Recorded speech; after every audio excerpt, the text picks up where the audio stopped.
معراج تشریف لائیں گے۔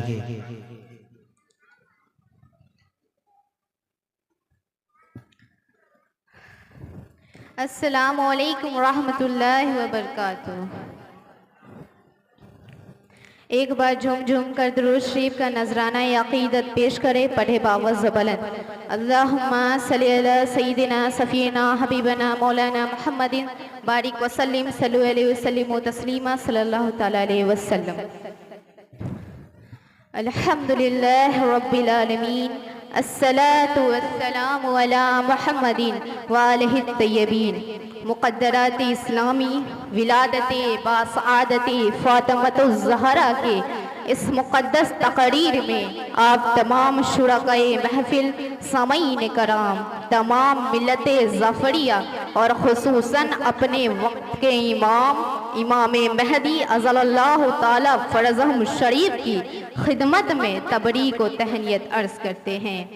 السلام علیکہ یا بنت رسول اللہ، السلام علیکہ یا بنت نبی اللہ۔ درود و سلام ہو اس ہستی پر کہ جو آغوش رسالت پہ پروان چڑھنے والی ہستی ہیں۔ درود و سلام ہو اس ہستی پر کہ جو امیر المومنین علی ابن ابی طالب کی بندگی میں بہترین مددگار قرار پاتی ہیں۔ درود و سلام ہو اس ماں پر کہ جس نے ایک چھوٹے سے گھر میں ایسے بلند کردار بیٹے اور بیٹیوں کی تربیت کی کہ جو آج شرمائے اسلام، مدافع اسلام اور نجات بشریت کے ناستجات دہندہ بن جاتی ہیں۔ درود و سلام ہو اس ہستی پر کہ جس کو کم سنی ہی میں وما ینطق عن الہویٰ کی زبان سے ام ابیہا کا لقب مل جاتا ہے، جناب فاطمۃ الزہرا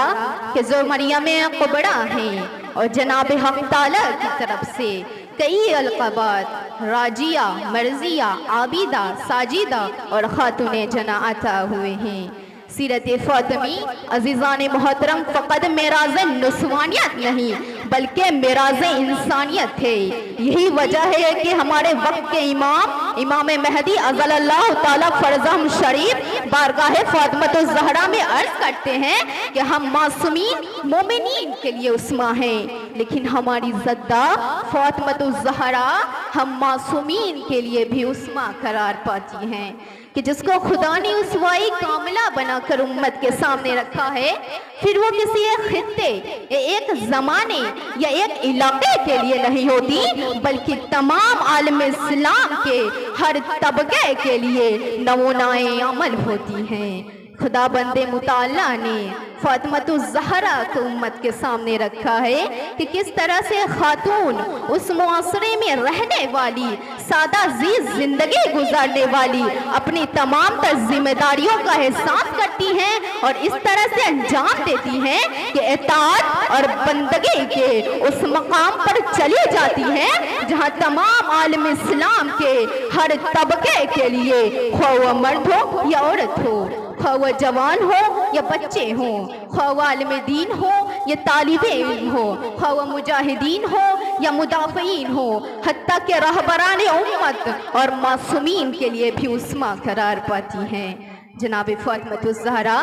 ہماری جان قربان ہو بی بی پر، لیکن ہمارا تعلق زہرا کے ساتھ کیسا ہونا چاہیے؟ جب بھی ہماری نگاہیں سیرت فاطمۃ الزہرا پر جاتی ہے تو ہم بی بی کی زندگی کا مطالعہ اس طرح سے نہ کریں کہ جس طرح سے ہم کوئی افسانہ یا قصہ پڑھتے ہیں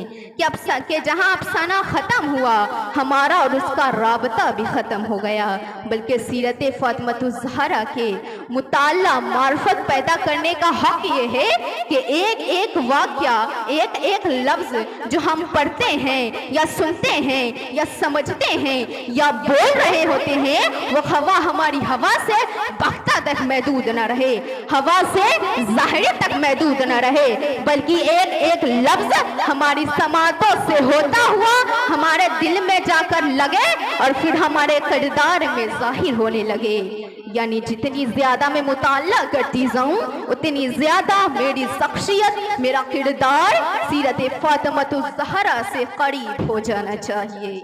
یہ ہے حق فاطمی ہمارے اوپر کہ جب تک سیرت فاطمی کو ہم اپنی زندگیوں میں شامل نہیں کریں گے تب تک ہم آج کے زمانے کے فتنے اور فساد کا نہ مقابلہ کر سکتے ہیں اور نہ ہی ہم اسے سمجھ سکتے ہیں۔ آج حقوق خواتین کے نام پر جس فیمنزم کا چرچا ہے، جس نے مشرقی خواتین کو بھی، مسلمان خواتین کو بھی اپنی لپیٹ میں لے لیا ہے، عزیزان محترم، یہ دراصل میں ایک بت ہے۔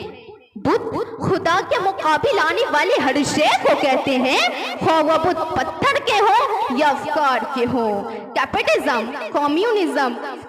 فیمنزم، یہ جتنے بھی ازمز ہیں جن کے آخر میں ISM آ رہا ہے، یہ تمام کے تمام توحید کے انکاری ہیں اور طاغوت ہیں۔ یہ تمام نظام الہی کے بھی منکر ہیں اور وجود خالق کے بھی منکر ہیں۔ یہ ڈیوائن گائیڈنس پرانے گزرنے والی لوگوں کی سوچ قرار دیتی ہیں، لیکن آج ہم اس کی ضرورت محسوس نہیں کرتے۔ جب بھی آپ ان کا نعرہ سنیں گے ہمیشہ ایک لفظ تکرار ہوتا ہے، رائٹ، حقوق، لیکن وہ ایک لفظ جو آپ کو ان کی تحریک میں کہیں نظر نہیں آئے گی وہ ہے ذمہ داری، ریسپانسبلٹی۔ کبھی مسئولیت کی بات نہیں کریں گے، کبھی ذمہ داری کی بات نہیں کریں گے، اور دراصل میں جن حقوق کی بات بھی کر رہے ہوتے ہیں وہ حقوق وہ ہیں جو کیپٹلزم کو فائدہ پہنچا رہے ہوتے ہیں یا وہ جو جسم و صحبت سے منسلک ہوتے ہیں۔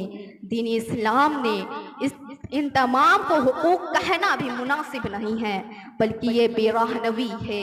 19ویں صدی میں جب اس تحریک کا آغاز ہوا تو یہ آغاز مغرب کی ایک اپر کلاس خواتین نے کیا تھا، جب سرمایہ دارانہ نظام نے یہ بات پاور کرائی کہ مرد جو گھر سے نکل کر کام کر رہے ہیں دراصل میں یہی کام اس معاشرے میں حیثیت رکھتا ہے، اور عورتیں جو کام اپنی گھروں میں انجام دے رہی ہیں وہ بے وقت ہیں اور ان کی صلاحیتوں کا ضیاع ہے۔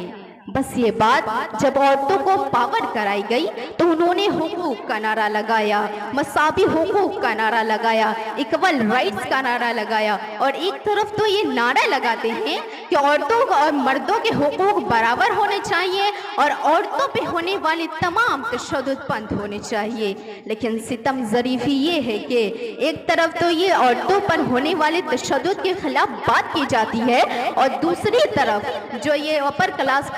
خواتین تھی ان کے ماتحت کثیر تعداد غلاموں کی اور کنیزوں کی ہوتی تھی۔ ایک طرف تو یہ نعرہ لگاتے ہیں کہ عورتوں پہ ہونے والے تشدد بند ہونے چاہیے اور دوسری طرف جو ان کے ماتحت غلام ہیں ان کے ساتھ ان کا رویہ وحشیانہ ہوتا تھا۔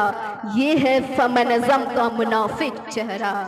یعنی جہاں اپنا مفاد ہو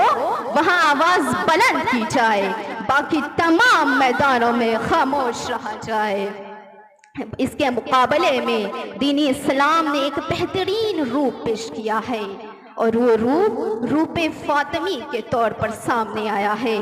فاطمی روپ کی صورت میں سامنے آیا ہے کہ جس میں اوائل سے ہی غلاموں کو انسانوں والی تمام حقوق عطا کیے، جس میں اعلیٰ اقدار نظر آتے ہیں، یہاں تک کہ جناب فاطمۃ الزہرا نے اپنے گھر کا ماحول ایسا بنایا تھا کہ جہاں پہ ان کی اولادیں ان کی کنیزوں کو ماں کہہ کر پکارا کرتی تھیں۔ اب ہمارے سامنے یہ دونوں چہرے موجود ہیں، یہ دونوں راستے موجود ہیں، انتخاب ہمیں خود کرنا ہے۔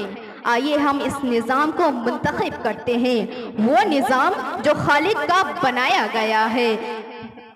کہ جو مخلوق کی تمام تر ضروریات کو پورا کرتا ہے، یا پھر وہ نظام جو انسان کی ناقص عقل نے خود ترتیب دیا ہے، جس میں اخلاق کی پستیاں ہیں۔ عزیزان محترم، فیمنزم کا مقصد خاندانی نظام کو تباہ کرنا ہے۔ یہ کہتے ہیں کسی مرد کا کسی عورت پر کوئی حق نہ ہو، نہ کوئی ولی ہو، نہ کوئی سرپرست ہو، عورت خود سالار ہو اور اپنی تمام تر معاملات خود طے کرے، نہ اس کی اپنی اولاد کی نسبت، نہ اس کی اپنے شوہر کی نسبت، اور نہ ہی اس کی اپنی والد کی نسبت، کسی بھی طور پر نہ کوئی ذمہ داری ہو بس یہ اس آزادی کی بات کرتے ہیں، جبکہ جناب فاطمۃ الزہرا نے ایک ایسا مثالی خاندانی رول ماڈل بنا کے دنیا کے سامنے رکھا ہے کہ جس میں انہوں نے نہ صرف اپنی گھریلو ذمہ داریوں کو بلکہ اپنی تمام تر معاشرتی ذمہ داریوں کو سمجھتے ہوئے اس طرح احسن طریقے سے اپنی نسوانی وقار کو برقرار رکھتے ہوئے انجام دیا کہ آج یہ خاندان کی عظمت مشرقینوں میں نظر آتی ہے۔ آج اس تمام تلیرغار کا جو حملہ ہے وہ مسلمان عورتوں پر بس 2 چیزوں کا ہے، بس 2 چیزیں مسلمان عورتوں سے دور کر دی جائیں وہ خود بخود تباہی کے دہانے پر پہنچ جائیں گی، ایک حجاب اور دوسرا قرآن۔ حجاب عزیزان محترم کپڑے کے ٹکڑے کا نام نہیں ہے، بلکہ حجاب زندگی گزارنے کے طریقے کا نام ہے، ایسی زندگی کہ جس کا عنوان اطاعت خدا بندی ہو، ایسی زندگی جو تقوی حیا اور عفت سے مزین ہو، ایسی زندگی کہ جہاں جلوتوں سے زیادہ خلوت پاکیزہ ہو عورتوں کی، اور دوسرا قرآن جو ضابطۂ حیات ہے اور عشق فاطمۃ الزہرا سلام اللہ علیہ ہے، کہ بارگاہ خدا بندی میں دعا کی تھی کہ جب تک میں زندہ رہوں مجھے تلاوت قرآن نصیب ہوتی رہے۔